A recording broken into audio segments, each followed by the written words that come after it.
এসো কোরআনের আলো মেখে আলোকিত হই, আধারের শত পথ মারিয়ে।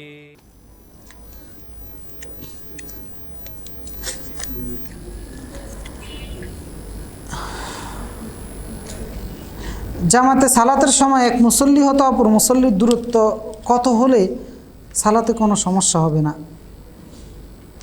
দেখা যায় অনেক জায়গায় মুসল্লিরা পরস্পর দূরত্বে দাঁড়ান, অনেক সময় অনুরোধ করা সত্ত্বেও ফাঁকা বন্ধ করে না। এক্ষেত্রে করণীয় কি? হ্যাঁ, এটা একটা আমাদের রোগ যে আমরা দুইজনের মাঝখানে মানে ফাঁকা রেখে দিই। এটা সালাতের ক্ষেত্রে নামাজিদের একটা রোগ।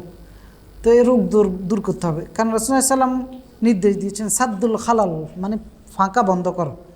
হালু বাইনাল মানকাবাইন, আবার কোথাও বলেছেন পায়ের সাথে পা মিলাতে, কোথাও বলেছেন রানের সাথে রান মিলাতে, কোথাও বলেছেন কাঁধের সাথে কাঁধ মিলাতে। এই সবগুলোর উদ্দেশ্য হচ্ছে সাদ্দুল খালাল, দুজনের মাঝখানের জায়গাটা ফাঁকা বন্ধ করা। তো ফাঁকা বন্ধ করতে গিয়ে সিনা মিলিয়ে গেলে ফাঁকা বন্ধ হয়ে গেছে, ওকে, হুকুম উঠে গেছে। অথবা পা মিলানোর কারণে ফাঁকা বন্ধ হয়ে গেছে, হুকুম উঠে গেছে। এর মানে এই নয় যে পায়ের উপরে পাটা তুলে দিয়ে রাখতে হবে, না, উদ্দেশ্য হচ্ছে ফাঁকা বন্ধ করা। ধরেন আপনার সিনার কারণে ফাঁকা দুইজনের মাঝখানে বন্ধ হয়ে গেছে, ফাঁকাটা বন্ধ হয়ে গেছে। কারণ দূরত্ব, কোনো দূরত্বই রাখা যাবে না, একদম লেগে লেগে দাঁড়াতে হবে। রাসূলুল্লাহ আরও বলেছেন যে যারা দূরত্ব রেখে দাঁড়াবে আল্লাহ তাদের অন্তরের মধ্যে দূরত্ব তৈরি করে দিবে।